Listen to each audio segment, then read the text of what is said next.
जय जोहार दोस्तों, मैं राहुल खन्ना के इस चैनल पर आपका स्वागत करता हूं। दोस्तों, आप हमेशा जानते हो कि मैं आदिवासियों की यहाँ पे बात लेके आता हूं और वो बात बहुत ही इंपॉर्टेंट होती है। चलो, मैं अगर बात करूं आदिवासी समुदाय की, तो आदिवासी समुदाय क्यों जाना जाता है प्राचीन प्राचीन कहे कि उसको क्यों कहा जाता है, इसके अंजाम तक हम पहुंचे तो हमें यह पता चलता है कि सभी संस्कृतियों की जननी यह आदिवासी संस्कृति है। फिर आदिवासी संस्कृति है, आदिवासी संस्कृति का इतिहास और कल्चर है, उसकी सभ्यता है, तो ये आया कैसे? क्योंकि आदिवासी लिपि बहुत कम ही लिखी गई है और आदिवासी लिपि जो लिखी गई है वो 1800 से 1900 तक के काल में ज़्यादा हमें लिखी नज़र आती है। लेकिन क्या यह काल आदिवासियों का था या इसके पहले हजारों साल से आदिवासी यहाँ रह रहा था? अगर यह सवाल है तो यह सवाल का जवाब यही है कि आदिवासी संस्कृति लिपिबद्ध तो नहीं थी, लेकिन यहाँ पे सभ्यता संस्कृति के और उनके गाने और पाठों में जो संस्कृति आती है वो आज भी व्यवहार में उपयोगी आती है। दोस्तों, इसका दूसरा एक सवाल आता है। वो सवाल यह है कि गोटुल जैसे विश्वविद्यालय यहाँ पे थे, तो क्या वहाँ पे सच में लिपि नहीं थी? जी हाँ दोस्तों, लिपि थी, लेकिन हमारे जो संशोधक है वो खोज नहीं पाए। लेकिन दादा मोतीराम कंगाली जैसे संशोधक है जिन्होंने इस लिपि को ढूंढा है और वो लिपि पाई गई है हड़प्पा और मोहनजोदारो संस्कृति के उत्खनन में। ये तो आप जानते हो कि मैं इस पे वीडियो हमेशा बनाता हूँ, तो आप ये भी सुन लीजिएगा। पाहंदीपरी कुपरलिंगों ने जब कचारगढ़ के 33 बच्चों को छुड़ाया, उसके बाद ये बच्चे छूट जाने के बाद उनको दीक्षा दी, यानी उनको समझाया कि यह कोया पुनेम गोंडी पुनेम क्या है, और वो 33 बच्चों पे जिम्मेदारी दी कि आप इस देश में इधर उधर जाओ और इस गोंडी पुनेम को फैलाओ, उनको बताओ कि गोंडी पुनेम कैसा है।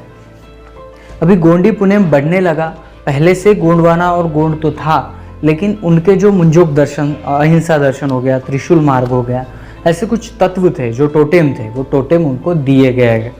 अभी टोटेम देने के बाद हर आदमी को एक पक्षी, एक प्राणी और एक पेड़ ऐसा करके दिया गया, उसको उसका रक्षण करना है और बाकी जो नेचर से आता है उसका भक्षण भी करना है। इसके द्वारा यह जो पर्यावरण है संतुलित रहता है, क्योंकि मैं मेरे पेड़ को बचाऊंगा, मेरे जो मामा का लड़का है उसका पेड़ अलग है तो वो अपने पेड़ को बचाएगा। यानी इनडायरेक्टली 750 गोत्र, यानी 750 गोत्र में जो लोग आते हैं, इनडायरेक्टली हम लोगों ने उतने सारे पेड़ों का रक्षण कर दिया। और इसका प्रूफ आज भी जो गोंड आदमी है जो घर में मुंडा लाता है, जिस पेड़ का मुंडा लाता है और उसका पूजा करता है, वो उसको तोड़ता नहीं, उसके पान भी नहीं तोड़ता है। तो यह एक नियम है। इसके बाद अगर हम आगे चले तो क्या यहाँ पे लिपि थी? गोटुल जब थे यहाँ पे लिपि थी। जब हमें पता चलता है कि मोहनजोदारो और हड़प्पा संस्कृति में जब हमने उत्खनन किया तो वहाँ की लिपि पड़ी गई, तो वहाँ पे गोंडियन लिपि भी थी, जबकि वो ज़मीन के नीचे चली आई किसी आक्रमणकारियों की वजह से, क्योंकि वहाँ से प्रूव होता है।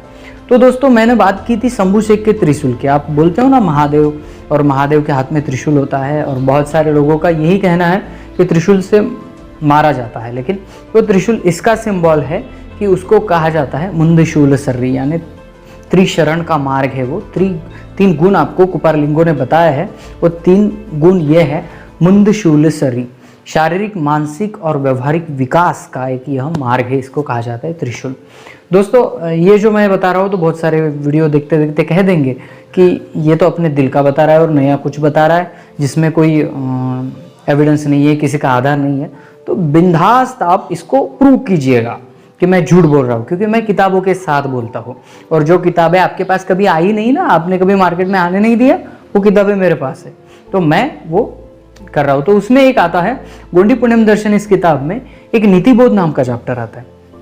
नीतिबोध में क्या कि जो संस्कृति हजारों साल पहले थी वो हड़प्पा और मोहनजोदारो में मिली, और आज भी यहाँ का गोंड समुदाय वो संस्कृति फॉलो कर रहा है। इसका अर्थ क्या है? इसका अर्थ यह है कि हजारों सालों से जो द्रविडियन जाति कहा जाता है वो एक गोंड समुदाय से ही होके आती है, और हमें ये भी पता लगता है कि यहाँ पे गोंडवाना लैंड था। यानी ये सब कड़ियाँ क्यों जुड़ रही है? क्योंकि यहाँ पे सही में इतिहास था। जो आपको आश्रम के नाम बताए जाते हैं, तक्षशिला, ये वो, इसके पहले यहाँ पे गोटुल थे। और आज भी गढ़चिरौली और बस्तर जैसे एरिया में आज भी आपको घोटुल मिल जाते हैं। हालांकि उनको लेखकों द्वारा एक अश्लील करके बताया गया, वहाँ पे सेक्स होता है ऐसा बताया गया, बहुत सारे ऐसे बातें हैं जो वहाँ पे बताई गई। लेकिन हमारा जो समुदाय है वो आज आवाज़ नहीं उठा रहा है। लेकिन जिस दिन इन फिल्मों पे, इन लेखकों पे कौन समुदाय आवाज़ उठाने लगेगा, समझ लेना गलत इतिहास वहीं पे मिट जाएगा। तो दोस्तों मैं आज की बात कर रहा हूँ और ये कहाँ कहाँ पे लिखा है ये भी बात करूंगा। थोड़ा सा मैं आपको पढ़ के दिखाऊंगा, वो स्क्रीन पे भी आएगा, वो आप देख लेना। लिंगो ने कोया वंशीय गोंड गोंदोला के सगाजनों का कल्याण साध्य करने के लिए मुरक्का सर्री, इसको गोंडी में मुरक्का सर्री कहा जाता है, इसको बोलते हैं मुंदशूल सर्री मार्ग बताया है, जिसे त्रैगुण्य शूल या त्रिशूल मार्ग भी कहा जाता है। मुरक्का सर्री की जानकारी सिंधु सभ्यता के मुहरों में अंकित पाठों से प्राप्त होती है। मुहर क्रमांक H306, H132, H147 और M453 में जो स्क्रीन पे आ रहा है ऐसा पाठ अंकित है जिसे गोंडी भाषा के माध्यम से दाएं से बाएं मुरक्का सरी आंध ऐसा पढ़ा जाता है। सभी लिपियाँ दाएं से बाएं पढ़ी जाती है, लेकिन ये बाएं से दाएं पढ़ा जाता है गोंडी लिपि।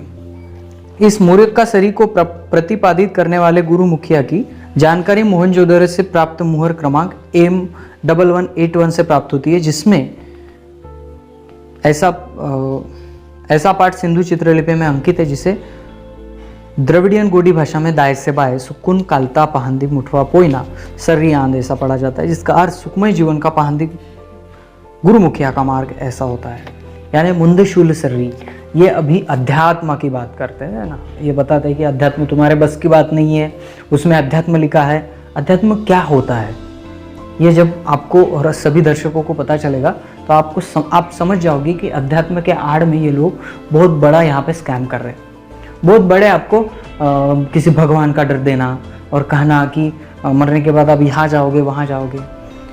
जैसे ये पंच तत्व से हम बने हैं वैसे ही विघटन हो जाएंगे, हम कहीं जाते नहीं हैं। आप ये बात सुन लीजिएगा। इसलिए आदिवासियों के जो भगवान है वो स्वर्ग नरक के दायरे में नहीं आते, वो सीधा अपने पेन स्थल पूजा स्थल में उनकी याद में पूजा की जाती है। उनका ये नहीं कहना है कि वो आत्मा उनके पूजा स्थल में आती है। साइंस है यहाँ पे, कोई बड़ा ये नहीं है पाखंड नहीं। अध्यात्मा कह के आपको ये बनाएंगे, आपको बनना नहीं है, क्योंकि अध्यात्म ऐसा कुछ मार्ग नहीं है। जो त्रिशूल मार्ग बताया है मुंदशूल सर्री, मानसिक, बौद्धिक, शारीरिक ऐसे जो अंगों को 3 गुणों द्वारा यहाँ पे विकसित करने की बात हुई है, यही सही में अध्यात्म है। क्योंकि अध्यात्म पाखंड की तरफ नहीं जाता, और जो अध्यात्म पाखंड की तरफ जाता है वो अध्यात्म नहीं, नौटंकी है। आप सीधा समझिएगा, जो विज्ञान आपके शरीर का विज्ञान, आपका मन का विज्ञान, इस सृष्टि का विज्ञान, ये सभी विज्ञान के तर्क एक बराबर आते हैं, तभी हम मानेंगे कि अध्यात्म सही में क्या है। पिछले वीडियो में मैंने आत्म साक्षात्कार बताया, ये बताने की जरूरत क्यों है। हमें बचपन से यह बताया गया है कि इस महापुरुष को इस कथा में आत्म साक्षात्कार हुआ था, उसने ये जलाया वो जलाया, अपने तीसरे आँख से फोड़ा, तो अपने कुछ किसी को वरदान दिया गया था। ऐसा कुछ नहीं है दोस्तों। वरदान की बात डीएनए की बात होती है।